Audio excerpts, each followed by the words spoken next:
السلام علیکم۔ بسم اللہ الرحمن الرحیم۔ حضور صلی اللہ علیہ وسلم کے کھانے پینے اور لباس۔ کھانے پینے کی بعض چیزیں وہ ہیں جن کو حضور صلی اللہ علیہ وسلم نے استعمال کی ہے اور بعض ایسی ہے کہ ان کے آپ نے تعریف فرمائی ہے۔ سرما سیاہ اسفانی کی 3 سلائی آنکھوں میں رات کو سوتے وقت لگایا کرتے اور ارشاد فرمایا کرتے کہ تم سرما لگایا کرو کیونکہ سرما نظر کو تیز کرتا ہے اور پلکوں کو جماتا ہے۔ پیاز حضرت عائشہ صدیقہ رضی اللہ عنہ فرماتی ہے کہ سب سے آخری کھانے میں رسول اللہ صلی اللہ علیہ وسلم کی پیاز تھا، وہ آپ نے نہ کھایا اور کچا لہسن اور کچی پیاز کھا کر مسجد میں داخل ہونے سے آپ نے منع فرمایا ہے۔ بس جو کوئی پیاز اور لہسن کھائے تو پکا کر کھائے کہ بدبو نہ رہے۔ کھجورے رسول اللہ صلی اللہ علیہ وسلم نے اکثر کھجورے کھائے اور کبھی روٹی اور مکھن کے ساتھ بھی کھائی ہے اور فرمایا ہے کہ جو کوئی صبح کو 7 کھجورے کھائے تو اس روز اس پر نہ زہر اثر کرے گا اور نہ جادو، اور فرمایا ہے کہ جس گھر میں کھجورے نہ ہو اس کے گھر والے بھوکے ہیں۔ کھجور اور چھہارے ایک ہی چیز ہے۔ گوشت اس کے شوربے میں آپ صلی اللہ علیہ وسلم نے توڑی ہوئی روٹی بھی کھائی ہے۔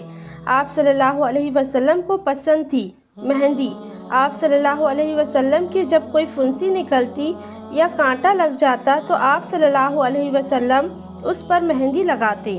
کلونجی آپ صلی اللہ علیہ وسلم نے فرمایا کہ کلونجی کھایا کرو، موت کے سوا اس میں ہر مرض کی شفا ہے۔ رائی آپ صلی اللہ علیہ وسلم نے فرمایا ہے کہ رائی اور ایلوے میں بہت شفا ہے۔ میتھی آپ صلی اللہ علیہ وسلم نے فرمایا ہے کہ میتھی کھایا کرو اور صحت حاصل کیا کرو۔ سرکہ آپ صلی اللہ علیہ وسلم نے کھایا بھی ہے اور تعریف بھی فرمائی ہے کہ سرکہ خوب سالن۔ تیل آپ صلی اللہ علیہ وسلم سر میں بہت لگایا کرتے تھے۔ عطر بہت پسند تھا اور آپ صلی اللہ علیہ وسلم نے لگایا بھی ہے۔ تازہ کھجور ککڑی کے ساتھ آپ صلی اللہ علیہ وسلم نے کھائی ہے۔ روزہ بھی آپ صلی اللہ علیہ وسلم کھجور یا چھہارے سے یا پانی سے کھولتے تھے۔ خوشبودار پھول آپ صلی اللہ علیہ وسلم نے فرمایا ہے کہ اگر کسی کو پھول یا کوئی خوشبو دی جائے تو قبول کرے کیونکہ اس میں سلوک کا بوجھ بھی کم ہے اور اچھی خوشبو ہے۔ سیب آپ صلی اللہ علیہ وسلم نے ایک سیب حضرت ابوذر کو دے کر فرمایا کہ یہ دل کو طاقت دیتا ہے اور طبیعت کو خوش کرتا ہے اور سینے کی تکلیف کو دور کرتا ہے۔ مچھلی کا گوشت بھی آپ صلی اللہ علیہ وسلم نے کھایا ہے۔ چقندر حضرت علی رضی اللہ عنہ کچھ کمزور ہو گئے، آپ نے ان کے مزاج کو دیکھ کر فرمایا کہ چقندر کھاؤ۔ جو آپ صلی اللہ علیہ وسلم نے فرمایا ہے کہ جو دل کی کمزوری کو دور کرتا ہے اور بیمار کے دل کو قوت دیتا ہے، اور آپ صلی اللہ علیہ وسلم کی خوراک اسی کی تھی۔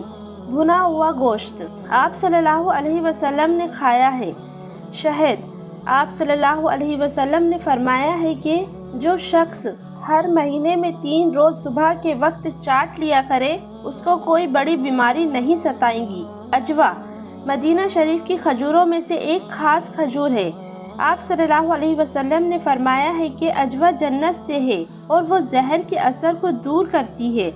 گوشت آپ صلی اللہ علیہ وسلم نے فرمایا ہے کہ دنیا کے اور جنت کے کھانوں کا سردار گوشت ہے اور آپ ہاتھ کا گوشت زیادہ پسند فرماتے تھے، اور فرمایا کہ اونٹ کا گوشت بہت اچھا ہوتا ہے اور آپ نے سکھایا ہوا گوشت بھی کھایا ہے۔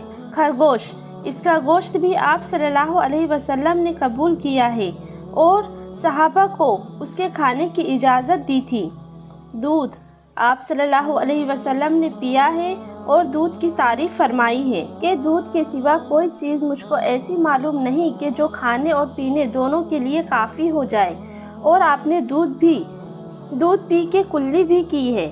پانی برف اور ٹھنڈے پانی کی آپ صلی اللہ علیہ وسلم نے تعریف فرمائی ہے اور ٹھنڈا پانی آپ صلی اللہ علیہ وسلم کو بہت پسند تھا۔ آب زمزم کی تعریف میں آپ صلی اللہ علیہ وسلم نے فرمایا ہے کہ زمزم کا پانی جس نیت سے پیا جائے وہ نیت پوری ہوگی۔ صحت کی نیت سے پیو تو صحت ہوگی۔ مشک آپ صلی اللہ علیہ وسلم نے فرمایا ہے کہ سب خوشبوؤں میں پاکیزہ خوشبو مشک کی ہے اور آپ نے لگایا بھی ہے۔ بیر، آپ صلی اللہ علیہ وسلم نے فرمایا ہے کہ حضرت آدم علیہ السلام جب زمین پر آئے تو سب سے پہلے بیر کھائے تھے۔ کدو، آپ صلی اللہ علیہ وسلم برتن میں سے اس کی کتلی تلاش کر کے کھاتے تھے، اور آپ نے حضرت عائشہ رضی اللہ عنہا سے فرمایا کہ جب ہنڈیاں پکاؤ تو کدو زیادہ ڈالا کرو کہ وہ دل کی کمزوری کو دور کرتا ہے، اور پانی 3 سانس میں پیتے تھے اور بیٹھ کر پیتے تھے۔ آپ صلی اللہ علیہ وسلم کا پیالہ ایک لکڑی کا تھا اور ایک کانچ کا تھا۔ لباس مقدس، ایک چادر، ایک تہبند، ایک کرتا اور سر پر سیاہ رنگ کا عمامہ یعنی دوپٹہ ہوتا تھا۔ آپ صلی اللہ علیہ وسلم سفید کپڑے کو زیادہ پسند کرتے تھے۔ دھاری دار چادر بہت پسند تھی اور عمامہ شریف کے نیچے ٹوپی بھی ہوتی تھی۔ بعض دفعہ صرف ٹوپی ہی پہنتے تھے اور عمامہ کا شملہ کبھی چھوڑتے اور کبھی نہ چھوڑتے، اور آپ صلی اللہ علیہ وسلم نے جبہ بھی پہنا ہے، اور آپ صلی اللہ علیہ وسلم کی چادر لمبائی میں 6 ہاتھ اور چوڑائی میں 2 ہاتھ 1 بالشت تھی۔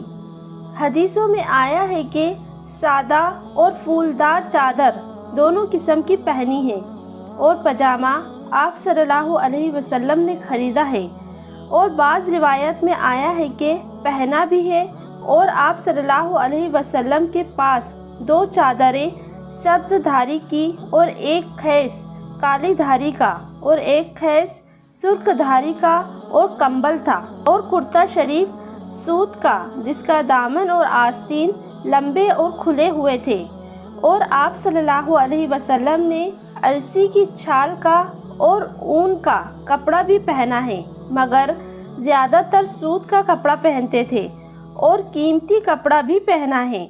اور آپ صلی اللہ علیہ وسلم کا تکیہ چمڑے کا تھا جس میں کھجور کی چھال بھری ہوئی تھی، اور آپ صلی اللہ علیہ وسلم کبھی بستر پر سوتے تو کبھی چمڑے پر، اور کبھی کھجور کی چٹائی پر، اور کبھی زمین پر، اور کبھی چارپائی پر، اور کبھی کالے کمبل پر سوتے تھے، اور پاؤں مبارک میں چپل پہنتے تھے۔ ایسے ہی واقعات سننے کے لیے چینل کو سبسکرائب کریں، لائک کریں اور شیئر کریں۔